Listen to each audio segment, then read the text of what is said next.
Hello everyone, good morning, good afternoon, good evening. Welcome to Fam Academy आरंभ batch 2026। आज से हम statistics start करने वाले हैं। आज हमारा 5th लेक्चर है।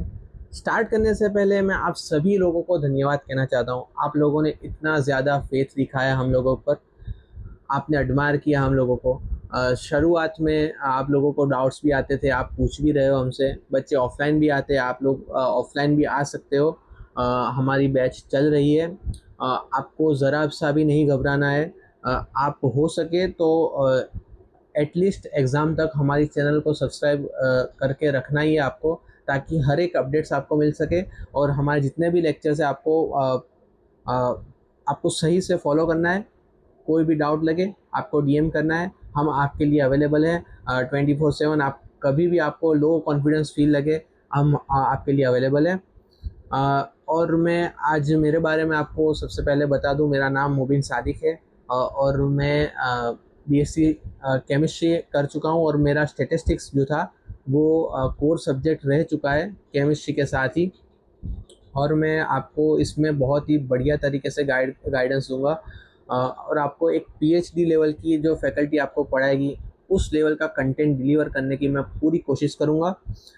मेरा जो पैटर्न रहेगा, मैं आपको डायरेक्टली अभी तो क्वेश्चन करवाने वाला हूँ। जब आप परफेक्ट बीकॉम की बैच स्टार्ट होगी तब मैं आपको स्क्रैच से सारे के सारे टॉपिक्स सही से कवर करवाऊँगा। टाइम कम है, आप ऑलरेडी 11th-12th का पढ़ के आ रहे हो और इतना कुछ ज़्यादा हार्ड नहीं है। ज़रा भी आपको टेंशन नहीं लेना है। आपका भाई बैठा है, आपको हर चीज़ क्लियर करवाएगा। ज़्यादा देरी किए बिना हम स्टार्ट करते हैं, ठीक है। सो क्वेश्चन बैंक के अंदर जो एमएस यूनिवर्सिटी ने हमको प्रोवाइड की है उसके अंदर से हम डायरेक्टली क्वेश्चन करेंगे। यही पैटर्न में आने वाले, ज़्यादा हार्ड नहीं रहेगा। जिस तरीके से क्वेश्चन से आपको इवन कैलकुलेटर की भी ज़रूरत नहीं पड़ेगी। स्टार्ट करते हैं। पहला क्वेश्चन दिया गया है, which of the following is primary data.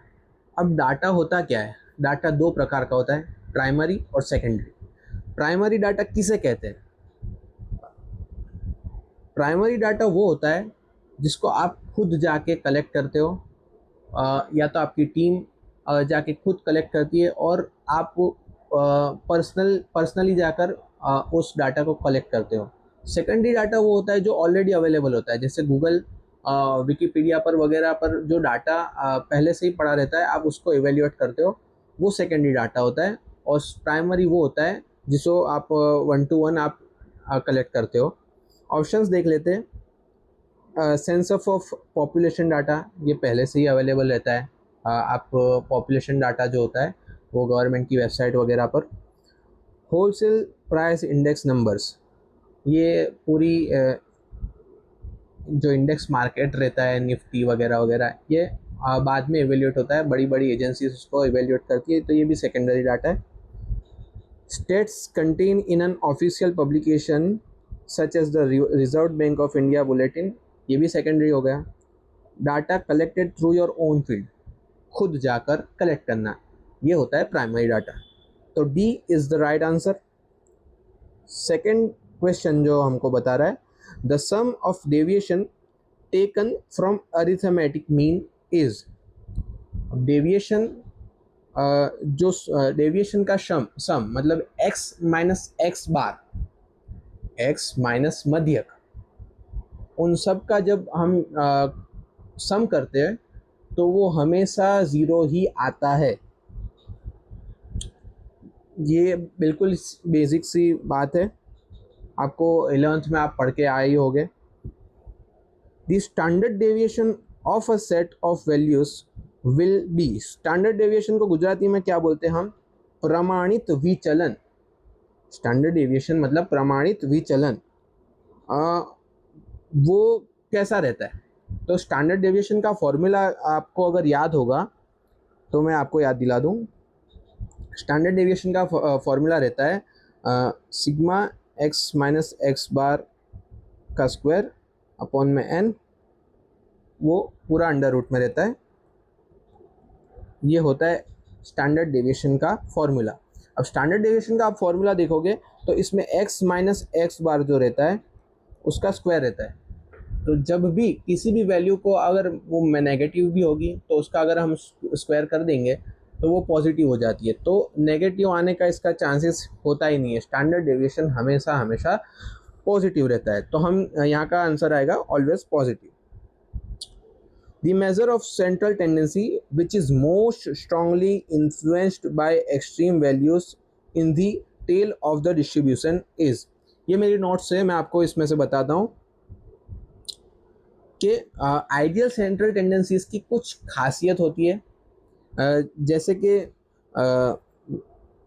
Least impact of extreme items, जो टेल के और जो स्टार्टिंग के जितने भी ऑब्जर्वेशंस होते हैं उनका असर किस पर नहीं पड़ता है, तो वो होता है मीडियन और मोड। मीडियन एक पोजिशनल एवरेज है, वो पोजीशन शो करता है, मोड फ्रीक्वेंसी शो करता है। तो ये दोनों ही इनके ऊपर एक्सट्रीम वैल्यूज की कोई असर नहीं पड़ती। बचा मीन, मीन मतलब मध्यक, इन पर एक्सट्रीम वैल्यूज की असर पड़ती है। क्वेश्चन क्या पूछ रहा है कि जिस पर सबसे ज़्यादा एक्सट्रीम वैल्यूज किसको सबसे ज़्यादा अफेक्ट करती है, तो वो उसका आंसर आएगा मीन। मीडियन एक पोजिशनल एवरेज है और मोड वो फ्रीक्वेंसी शो करता है। क्वार्टाइल आएगा नहीं, वो डिस्पर्सन के अरे वो भी एक मीडियन का ही पार्ट है क्वार्टाइल, तो वो भी पोजीशन शो करेगा, तो अपना आंसर आएगा ई मीन। फिफ्थ क्वेश्चन है which of the following is a relative measure of dispersion. Dispersion के अंदर ये नीचे दिए गए ऑप्शंस में से कौन सा रिलेटिव मेजर है, तो मैं आपको बता देता हूँ डिस्पर्जन के लिए मेरी नोट्स में से। देखिए डिस्पर्जन के अंदर दो तरह के होते हैं, एक होता है एब्सोल्यूट डिस्पर्जन और एक होता है रिलेटिव। रिलेटिव वाले के अंदर सारे कोएफिशिएंट्स आते हैं, जिसे हम गुजराती में सहगुणक भी कह सकते हैं। वो सारे कोएफिशिएंट्स जो होते हैं वो रिलेटिव मेजर्स होते हैं डिस्पर्जन के। ऑप्शंस देख लेते हैं हम। स्टैंडर्ड डेविएशन नहीं, वेरिएंस नहीं, क्वार्टल डेविएशन नहीं, कोएफिशिएंट ऑफ वेरिएशन, ये सहगुणक है, ये रिलेटिव मेजर ऑफ डिस्पर्जन है। देख लेते हैं answer, coefficient of variation. The standard deviation of a set of 50 observations is 6.5. If value of each observation is increased by 5, then the standard deviation is, आप लोगों को पता होगा कि जब चेंज ऑफ ओरिजिन होता है तो उस पर मीन को कोई असर नहीं होता। अगर मीन को कोई असर नहीं होता तो उसके अंदर भी सेम चेंज आता है। जैसे कि अगर ओरिजिन में हमने 5 से उसको बढ़ाया तो मीन में भी 5 से ही बढ़ोतरी आएगी। तो उससे अगर हम स्टैंडर्ड डेविएशन निकालेंगे तो स्टैंडर्ड डेविएशन के अंदर कोई भी चेंज आने वाला नहीं है, ठीक है। तो अगर स्टैंडर्ड डेविएशन पहले 6.5 था, अब सारे ऑब्जर्वेशन में हमने 5 इंक्रीज कर दिया, तो हमारा आंसर नहीं चेंज होने वाला, बिकॉज उस पर स्टैंडर्ड डेविएशन पर कोई असर नहीं आने वाला, ठीक है। तो आंसर है 6.5 ही रहेगा वो। सेवंथ क्वेश्चन हमको बता रहा है कि the highest strength of association is reflected by which of the following correlation coefficients. अब कोरिलेशन का जो मेज़र रहता है वो -1 से लेके 1 के बीच में रहता है कोरिलेशन, ठीक है। अब जो ऑप्शंस में से हमको पूछा गया है कि जो सबसे हाईएस्ट हमको स्ट्रेंथ बता रहा है एसोसिएशन का, तो इसमें है -1.0, बी -0.95, सी है 0.1, डी है 0.85। तो सबसे ज़्यादा जो कह सकते हैं हम सबसे ज़्यादा एसोसिएटेड नेगेटिवली या पॉजिटिवली वो हमें नहीं बताया गया, तो सबसे ज़्यादा स्ट्रेंथ किस में है, तो वो होगा -1। तो हम स्ट्रेट इसको टिक करके आ जाएंगे। एथ क्वेश्चन हमको बता रहा है कि the mean price of a share a in a stock exchange is 39.5, okay. और स्टैंडर्ड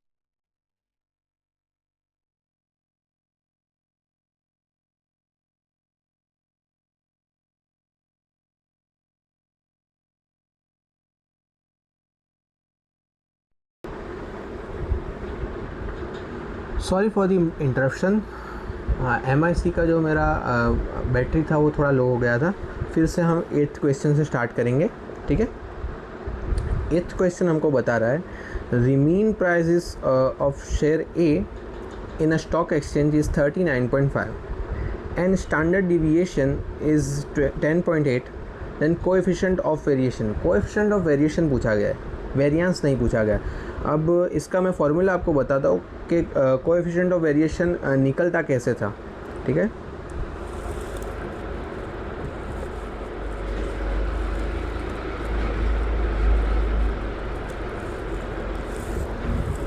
स्टैंडर्ड डेविएशन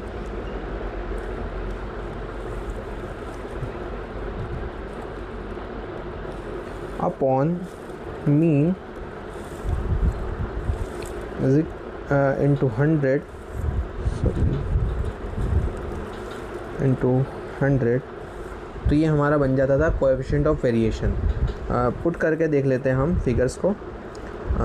हमको जो मीन दिया गया है वो 39.5 है, स्टैंडर्ड डेविएशन हमको दिया गया है 10.8 into 100,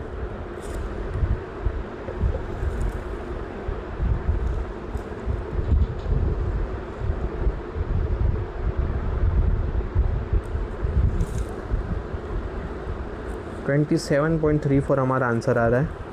मैच कर लीजिए।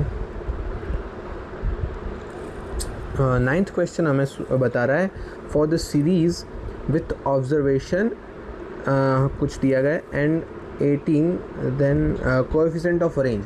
कोएफिशिएंट ऑफ रेंज निकालने का हमारा फॉर्मूला था largest minus smallest upon largest plus smallest, ठीक है। अब यहाँ पर हम जब देखेंगे तब हमको पता चलता है कि लार्जेस्ट जो है वो 56 है, लार्जेस्ट 56 है और जो स्मॉलेस्ट है वो 8 है। पुट करके देख लेते हैं हम। 6 माइनस 8, 56 प्लस 8, ये हमारा निकल के आ जाता है 48 अपॉन 64, मतलब 3/4 विच इज़ इक्वल टू 0.75, तो हमारा आंसर आ जाएगा 0.75। 10th क्वेश्चन हमें बता रहा है for 15 observations if mean and variance of the series is 450 and 20 respectively, then sum of all observation is. हाँ, हमें पूछा गया है सम ऑफ ऑल ऑब्जर्वेशन, मतलब सिग्मा XI पूछा गया है। अब सिग्मा XI निकालने के लिए हमको ये वेरिएंस की कोई ज़रूरत नहीं है, सीधा सा मीन का जो फॉर्मूला है हम उसी से इसको निकाल सकते हैं, जैसे कि x bar is equal to sigma XI upon में नंबर ऑफ़ ऑब्जर्वेशन। हमें मीन ऑलरेडी दिया गया है, मीन हमें 20 दिया गया है, 20 इज़ इक्वल टू हमें सम ऑफ ऑल ऑब्जर्वेशंस निकालना है, सिग्मा XI निकालना है, और 15 हमको नंबर ऑफ़ ऑब्जर्वेशंस दिए गए, तो हम डायरेक्टली निकाल सकेंगे।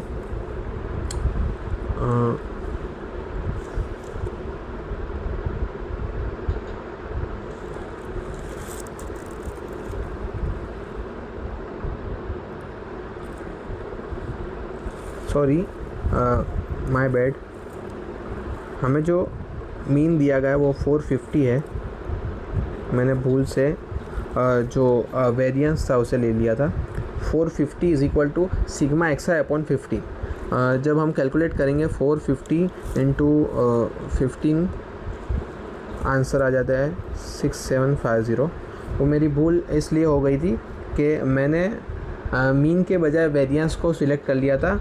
जस्ट मैंने थोड़ा सा रीडिंग के अंदर भूल कर दी और मेरा सारा कैलकुलेशन ख़राब हो गया था, तो आपको इसके ध्यान रखना है।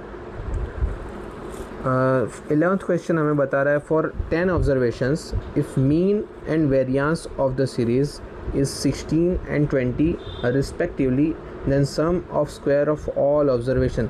यहाँ पर sum of square of all observation, पहले जो पूछा था वो सिर्फ सम ऑफ ऑल ऑब्जर्वेशन था, यहाँ स्क्वायर्स पूछे गए। अगर हमें स्क्वायर्स ढूंढना है तो यहाँ वेरिएंस हमें काम लगेगा। कैसे लगेगा मैं आपको बता देता हूँ। वेरिएंस का फॉर्मूला क्या था, वेरिएंस वो कुछ नहीं था, स्टैंडर्ड डेविएशन का स्क्वायर था। तो हम स्टैंडर्ड डेविएशन का स्क्वायर भी लगाकर हम यहाँ पर sigma x minus x bar का स्क्वायर अपॉन में n, ये जो था वो वेरिएंस का फॉर्मूला था। इसे हम थोड़ा सिंप्लीफाई अगर करेंगे तो हमें मिल जाएगा कि हम ऐसे भी लिख सकेंगे सिग्मा xi का स्क्वायर अपॉन में n माइनस सिग्मा x बार का स्क्वायर। जो वेरिएंस हमें दिया गया है वो 20 है और मीन 16 है, ठीक है। तो हम यहाँ पर फिगर्स को रख देंगे। वेरिएंस था हमारा 16 is equal to sigma xi का स्क्वायर हमें निकालना है। n नंबर ऑफ़ ऑब्जर्वेशंस कितने हैं, 10 नंबर ऑफ़ ऑब्जर्वेशंस है और सिग्मा 20 स्क्वायर, ठीक है।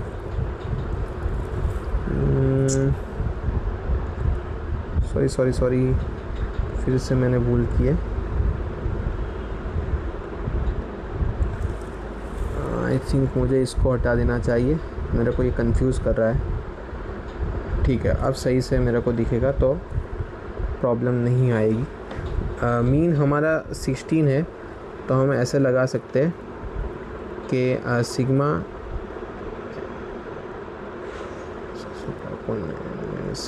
X bar square.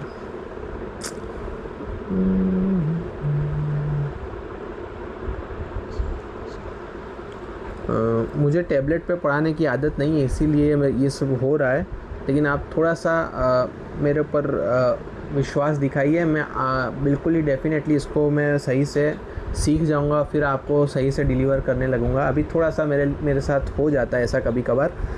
Fatima ma'am और मुनीर सर को इसकी आदत है, क्योंकि वो उन्होंने यूनिवर्सिटी लेवल पर पढ़ाया हुआ है।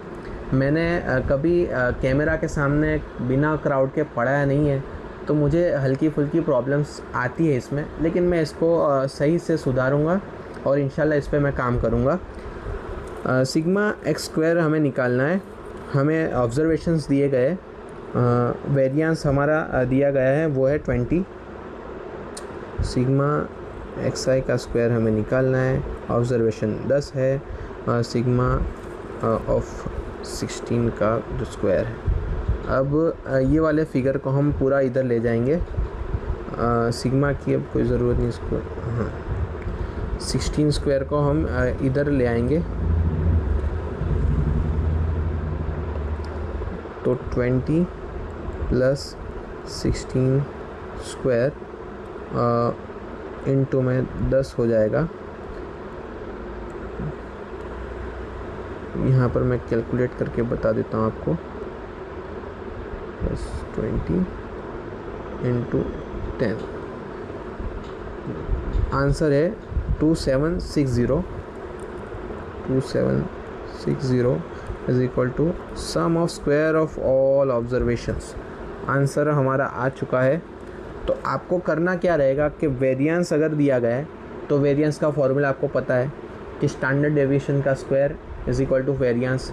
स्टैंडर्ड डेविएशन का मैंने पहले भी बताया था कि under root sigma x minus x bar का स्क्वायर अपॉन में n, ये फार्मूला स्टैंडर्ड डेविएशन का है। अगर उसका स्क्वायर करेंगे तो अंडर रूट हट जाएगा और सिर्फ sigma x minus x bar square का अपॉन n बचेगा। और उसको थोड़ा सा सिंप्लीफाई करेंगे तो x sum of all square of all observations हमें निकालना है, तो हम फिगर्स रख के और आंसर निकाल सकते हैं, ठीक है। 12th क्वेश्चन हमें बता रहा है measure of dispersion dash is based on 2 extreme values of the series. यहाँ पर 2 एक्सट्रीम वैल्यूज़ की बात की गई है। जैसे कि स्टैंडर्ड डेविएशन ये मीन से निकलता है, इसके अंदर कोई एक्सट्रीम वैल्यूज़ को सिर्फ काउंट नहीं किया जाता, ये सारे ऑब्जर्वेशंस के ऊपर बेस्ड होता है। मीन डेविएशन भी वही है। क्वार्टल डेविएशन ये पोजीशन शो करता है कि पोजीशन के बीच में क्या डेविएशन है, जबकि रेंज हमने जैसे देखा कि लार्जेस्ट माइनस स्मॉलेस्ट, ये जो हमें बीच का जो डेविएशन बताता है वो रेंज बताता है दो एक्सट्रीम वैल्यूज़ के बीच में, तो हमारा आंसर यहाँ पर रेंज आएगा, ना कि ये सारे डेविएशन।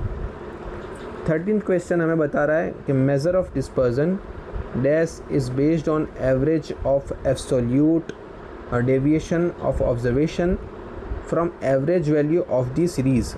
यहाँ एवरेज वैल्यू का मतलब सारे ऑब्जर्वेशंस का हमें काउंट करना है, तो स्टैंडर्ड डेविएशन नहीं आएगा, क्वार्टर डेविएशन नहीं आएगा, रेंज भी नहीं आएगा, मीन डेविएशन आएगा, क्योंकि ये एब्सोल्यूट भी लिखा हुआ है इधर। आप अगर नोट करोगे एब्सोल्यूट का मतलब होता है जो x माइनस एक्स बार है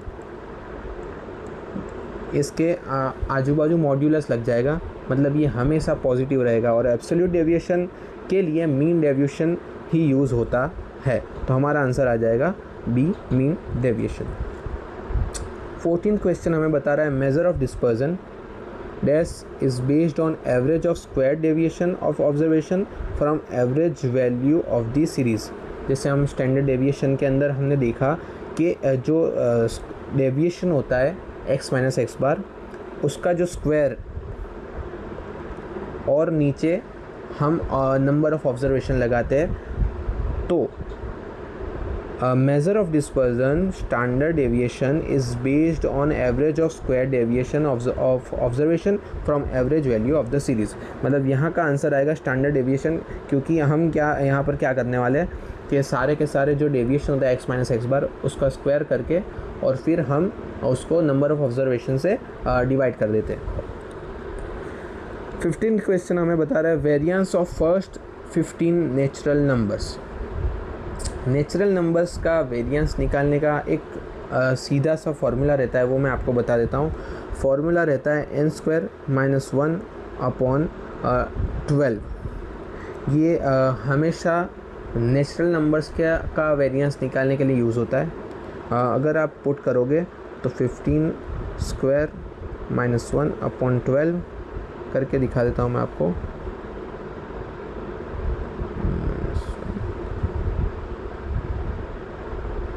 18.66 विच इज़ इक्वल टू 56/3। तो हमारा आंसर यहाँ पर 56/3 आ जाएगा। फॉर्मूला याद रखना है, नेचुरल नंबर्स का फर्स्ट नेचुरल नंबर्स का आपको अगर दिया गया हो तो वो वैल्यू को स्क्वायर कर देना है -1 अपॉन में 12। ये सादा सा फॉर्मूला, इसे याद रखना है आपको। 16th क्वेश्चन हमें बता रहा है if values of variable x are symmetrical, ये सारी वैल्यू सिमेट्रिकल है, then its standard deviation is. अब जब सारी की सारी वैल्यू सिमेट्रिक है तो x माइनस एक्स बार उसका मीन भी तो सेम ही आएगा। अगर सिमेट्रिक है तो इन सब का मीन जो आएगा वो भी 5 आएगा। जब हम डेविएशन करेंगे, डेविएशन में क्या होता है x माइनस एक्स बार, ये जितने भी डेविएशन आएंगे वो सारे के सारे ज़ीरो हो जाएंगे। 5 में से 5, 5 में से 5, सारे के सारे ज़ीरो हो जाएंगे। और अगर सारी की सारी वैल्यूज़ सिमेट्रिकल है दैट मीन्स स्टैंडर्ड डेविएशन भी ज़ीरो ही आएगा, क्योंकि डेविएशन ही ज़ीरो आता है, तो इसका आंसर आएगा 0। 17th question if an observation in a series is negative its geometric mean will be. Geometric mean जो होता है उसमें हम क्या करते हैं कि सारे के सारे ऑब्जर्वेशंस को मल्टीप्लाई करते हैं और फिर उनके नंबर्स के जितने भी नंबर्स होते हैं उनका हम डर्टी पावर लगा के उसका स्क्वायर रूट कर देते हैं, उसका रूट ले लेते हैं जितने भी नंबर ऑफ ऑब्जर्वेशन होता है। तो जब अगर कोई वैल्यू 0 आ गई तो वो सारे के सारे ऑब्जर्वेशन को ज़ीरो करता है, क्योंकि सारे को हमें मल्टीप्लाई करना होता है। या तो कोई ऑब्जर्वेशन अगर नेगेटिव आ गया तब क्या होता है कि उसको डिफ़ाइन करना जियोमेट्रिक मीन को वो इम्पॉसिबल हो जाता है। तो इसका अगर हम आंसर देखेंगे ए नेगेटिव नहीं, बी अनडिफाइंड, सी 0 या डी 1। 0 या 1 का तो कोई क्वेश्चन नहीं होता कि ऐसा फिक्स नहीं होता, लेकिन हम यहाँ पर अप्रोप्रिएट यही लगा सकते हैं कि अनडिफाइंड है, क्योंकि जियोमेट्रिक मीन को अगर कोई ऑब्जर्वेशन नेगेटिव है तो उसे प्रूव करना या जियोमेट्रिक मीन को ढूंढना वो पॉसिबल नहीं है, वो डिफ़ाइन नहीं हो सकता। तो यहाँ पर अनडिफाइंड हम लगा देंगे। हम 18th क्वेश्चन पे आए थे। 18th क्वेश्चन हमें बता रहा है in a moderately asymmetrical distribution the values of mode and median are 20 and 24 respectively, then the value of mean is, mean की वैल्यू हमें पूछी गई है, मोड और मीडियन की हमें वैल्यू बता दी गई है। फार्मूला इसका रहता है, मैं आपको फार्मूला बता देता हूँ। 3 median is equal to mode plus 2 mean. जब हम पुट करेंगे इसमें वैल्यूज़ तो आएगा 3 इंटू 24, मीडियन 24 है, मोड 20 दिया गया है, प्लस 2 इंटू एक्स बार जो हमें ढूंढना है।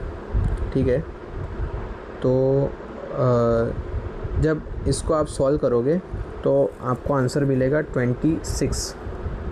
आप एक बार इसको करके देख लेना। इसके 2-4 मैं क्वेश्चन और होमवर्क में देने वाला हूँ इसी स्टेट्स के, आपको उसको भी सॉल्व करना है। मैं आपको इसका भी सॉल्यूशन बता ही देता हूँ। 3 into 24 is equal to 72, minus 20 is equal to 52 upon में 2 इज इक्वल टू 26, यानी x bar is equal to 26। Answer आ गया आपका 26। ठीक है, इस तरीके से करना है। 19th क्वेश्चन हमें बता रहा है arithmetic mean and harmonic mean of 2 observation is 25 and 9 respectively, then geometric mean is. अब इनका भी मैं रिलेशन आपको बता देता हूँ। जब भी वैल्यू एसिमेट्रिकल ऑब्जर्वेशंस हो तब यही रिलेशन लगता है, अरिथमेटिक मीन इनटू में harmonic mean is equal to geometric means का स्क्वायर। जब हम करेंगे तो यहाँ आएगा 25 into 9 is equal to geometric mean का स्क्वायर। स्क्वायर वहाँ आ जाएगा तो स्क्वायर रूट बन जाएगा। 25 into 9 is equal to geometric mean is equal to 225 आएगा, और 225 का स्क्वायर रूट हम निकालेंगे तो 15 आता है। यहाँ पर 15 आंसर आ जाएगा। 20th क्वेश्चन हमें बता रहा है कि sum of square of deviation of observation is minimum if it is taken from. Square of deviation का जब भी यह आंसर जब भी ये क्वेश्चन आए, सम ऑफ स्क्वायर ऑफ डेविएशन का जब ऑब्जर्वेशन मिनिमम आए तब वो मीन आता है। मैं आपको मेरा नोट्स दिखा देता हूँ, और एक इम्पॉर्टेंट बात भी मैं आपको बताने वाला हूँ जिसको आपको याद रखना है। जब सम ऑफ एब्सोल्यूट डेविएशन लिखा है ना, यानी कि मॉड्यूलस के अंदर, और उसको मिनिमम अगर करना है तब वो मीडियन से लेके तभी मिनिमम आएगा। जबकि एब्सोल्यूट डेविएशन ना हो और सिर्फ सम ऑफ स्क्वायर ऑफ डेविएशन लिखा हुआ हो, वो मीन से मिनिमम आता है। यहाँ पर मैंने एग्ज़ाम्पल भी दिया है कि जब मीडियन 2 है और मीन हमारा 3 है, जब मीन से हम लेंगे तब मॉड्यूलस के अंदर आंसर मीडियन से आता है, वो कम आता है। जब मॉड्यूलस नहीं है, ये मॉड्यूलस हटा देंगे हम, तब मीन से जो आएगा वो सम ऑफ स्क्वायर ऑफ डेविएशन आएगा, वो मिनिमम आएगा। तो यहाँ वाला जो हमारा आंसर रहेगा वो रहेगा मीन। याद रखना है, सम ऑफ एब्सोल्यूट डेविएशन जो होता है वो मिनिमम होता है मीडियन से जब लेंगे तब हम मीन से नहीं लेंगे। मीन से जब ज़्यादा आता है sum of square of absolute deviation, याद रखना है आपको। Arithmetic mean is equal to geometric mean is equal to harmonic mean, ये सब सेम तब होता है जब सारे के सारे ऑब्जर्वेशंस सेम हो, यानी ऑल ऑब्जर्वेशंस आर इक्वल, सारे ऑब्जर्वेशन जब सेम हो तब अरिथमेटिक मीन, जियोमेट्रिक मीन और हार्मोनिक मीन सब के सब सेम होते हैं। 22nd क्वेश्चन हमें बता रहा है the mean of 10 observations is 20 and median is 15। If 5 is added to each observation the new mean is. अब मैं आपको इसको करके बता देता हूँ। मीन हमें दिया गया है 20 दिया गया है, एक्स बार जो है, एन हमें 10 दिया गया है, मीडियन जो दिया गया है वो 15 है। मीडियन जो शो करता है वो पोजीशनल एवरेज होता है, वो पोजीशन को शो करता है। मतलब ये जो मीडियन दिया गया है वो एक पर्टिकुलर नंबर को दर्शा रहा है। अब जब बात होती है कि 5 हर ऑब्जर्वेशन के अंदर हमें ऐड करना है, तो जो मीडियन का जो नंबर होगा उसमें भी 5 हम ऐड कर देंगे, तो आंसर यहाँ पर जो आएगा ये दोनों को हम कैंसिल कर सकते हैं क्योंकि सेम नहीं आएगा। हम 5 ऐड करेंगे तो मीडियन के अंदर भी 5 ऑटोमेटिकली ऐड हो जाएगा, तो 20 और 20। अब जो मीन होगा वो भी 5 से कैसे बढ़ेगा मैं बताता हूँ आपको कि मीन का फॉर्मूला होता है x bar is equal to x i upon n. तो जब हम चेक करेंगे अभी 20 है और टोटल ऑब्जर्वेशन हमारे हो जाएंगे 200, ठीक है। सम ऑफ ऑल ऑब्जर्वेशन हमारे हो जाएंगे 200। अब बात हो रही है 5 हर ऑब्जर्वेशन में ऐड करने की, तो 5 × 10, क्योंकि 10 ऑब्जर्वेशन है तो टोटल इंक्रीज़ होगा वो होगा जितना एडिशन करना है इनटू में और number of observation is equal to 50। तो 200 प्लस 50 यानी 250, ये sum of square of all observation हो जाएगा 250। अब 250 अपॉन में ऑब्जर्वेशन तो सेम ही रहने वाले हैं, तो नया मीन जो आएगा वो 25 हो जाएगा। इससे पता ये चलता है कि जब भी सभी ऑब्जर्वेशन के अंदर एक नंबर को ऐड किया जाता है तो उसका मीन भी उतने से ही बढ़ जाता है और मीडियन भी उतने से ही इंक्रीज़ हो जाता है, ठीक है। तो आंसर हमारा अब हो जाएगा 25 और 20 नंबर, मतलब option A. The range of 20 observations is 30। If each observation is multiplied by 2 then the range is. अब रेंज पूछी गई है, पहले 30 थी, अब मल्टीप्लाई कर दिया है 2 से। तो रेंज होता क्या है कि लार्जेस्ट माइनस स्मॉलेस्ट, ये कोएफिशिएंट ऑफ रेंज नहीं है, सिर्फ रेंज पूछा गया है।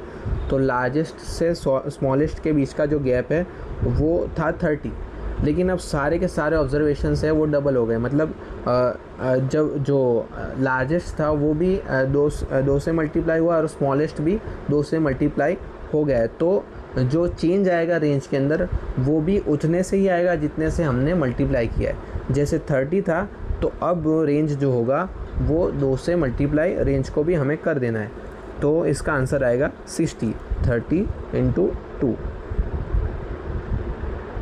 24th क्वेश्चन हम देखते हैं। The mode and range of 20 observations is 30 and 30।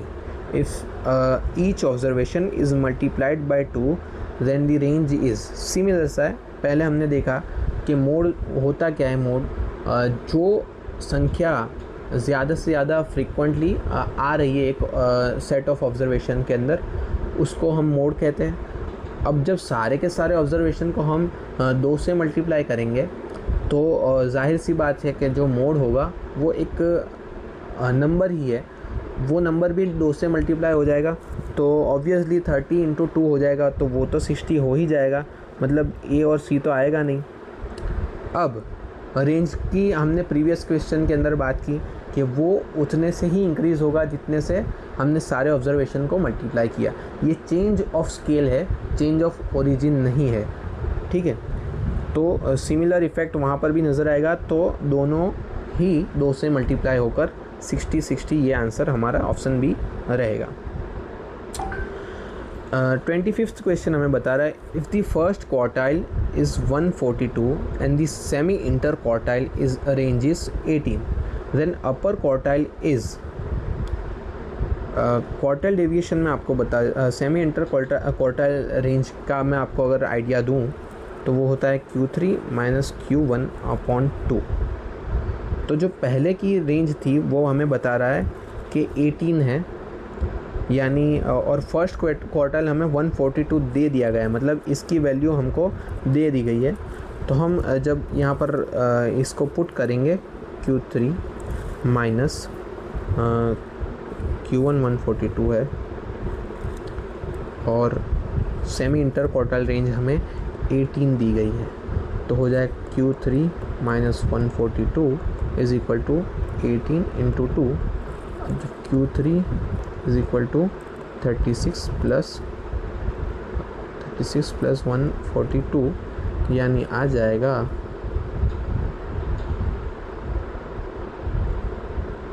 178। देख लीजिए आंसर आ रहा है 178। Option C is the right answer. Average rate of growth of population per decade can be obtained bye.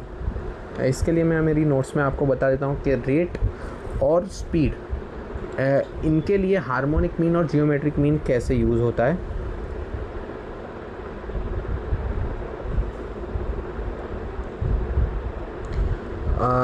हो सकेगा तो मैं मेरी नोट्स को PDF फॉर्म में व्हाट्सएप पे डाल दूँगा, तो आपको अगर रिवीजन करना है तो उसके लिए मैंने कुछ क्वेश्चंस नीचे जोड़ भी दिए हैं, तो आप उससे अपना रिवीजन मजबूत कर सकते हो और अपनी प्रिपरेशन सही से कर सकते हो। ठीक है,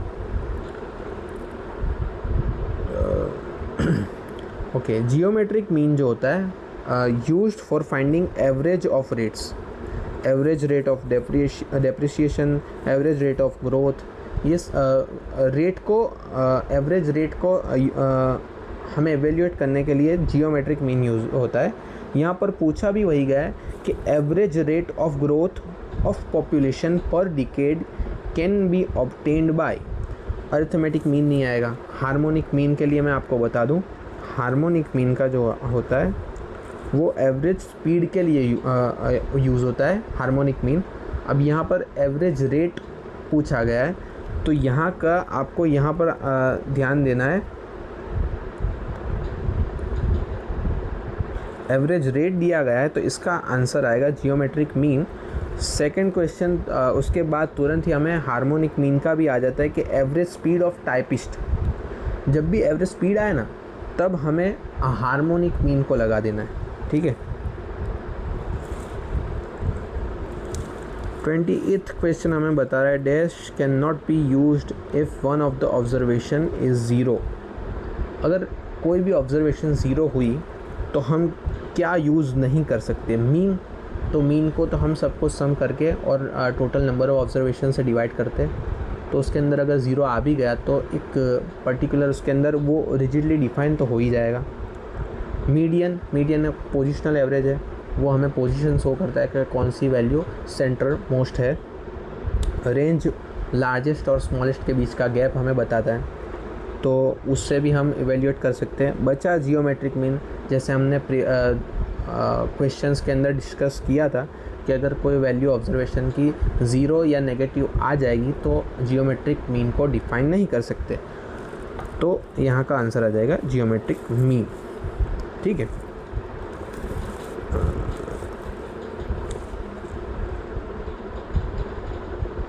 अब ये जो क्वार्टल डेविएशन का हमें पूछा गया है, अब इसका सेशन आज का थोड़ा सा लंबा हो जाएगा, इंशाल्लाह इसको कल रखेंगे। आज के लिए हमने 28th क्वेश्चन तक किया है। हमें जो अभी आगे पढ़ना है वो है कोरिलेशन, इंडेक्स नंबर का आपको ज़रा सा भी उसके लिए प्रॉब्लम नहीं करना है, वो मैं आपको बहुत ही ईज़िली करवा दूँगा। ज़्यादा वक्त भी नहीं लगेगा, 10 मिनट के अंदर मैं पूरा इंडेक्स नंबर आपको रिवाइज़ करवा दूँगा। प्रोबेबिलिटी, सिंपल इंटरेस्ट और कंपाउंड इंटरेस्ट सिलेबस के अंदर दिया गया है, लेकिन उसके क्वेश्चंस मुझे नहीं लगता इतने हार्ड आएंगे। फिर भी मैं कुछ क्वेश्चंस को ग्रुप के ऊपर मैं डाल दूंगा आपके होमवर्क के लिए, अगर आपको कुछ भी डाउट वगैरह हो तो आप डायरेक्टली मुझसे कांटेक्ट करके मैं आपके डाउट भी सॉल्व कर दूंगा। उस पर ज़्यादा फोकस करने की ज़रूरत नहीं है। स्टेट्स के अंदर आपको कोई भी डाउट हो आप डायरेक्टली मुझे कांटेक्ट कीजिए। आज हमने ज़्यादा से ज़्यादा कंसेप्ट पे हमने फ़ोकस किया। मैंने ज़्यादा क्वेश्चन इसके लिए नहीं करवाए कि ज़्यादा हल्के फुल्के ही क्वेश्चन आएंगे, ज़्यादा भारी लेवल के क्वेश्चन हमें आने नहीं वाले। थोड़े से समय के अंदर आप सारे क्वेश्चन को अटेम्प्ट कर सको, उसी तरीके से आपको इंस्टीट्यूट, आपका यूनिवर्सिटी आपको ऐसे क्वेश्चन ही देगा। तो टेंशन नहीं लेना है, आपको पढ़ाई जारी रखनी है और इंशाल्लाह हम आने वाले वीडियोस के अंदर आपको परफेक्टली गाइड करेंगे। आज थोड़ा सा मेरे लिए टैबलेट में पढ़ाना नया है तो मैं थोड़ा फंबल करता हूँ। आप मुझे सपोर्ट दिखाते रहिए, इंशाल्लाह मैं इसको इम्प्रूव करने की कोशिश करूँगा। ठीक है, नेक्स्ट सेशन में मिलते हैं। Bye bye.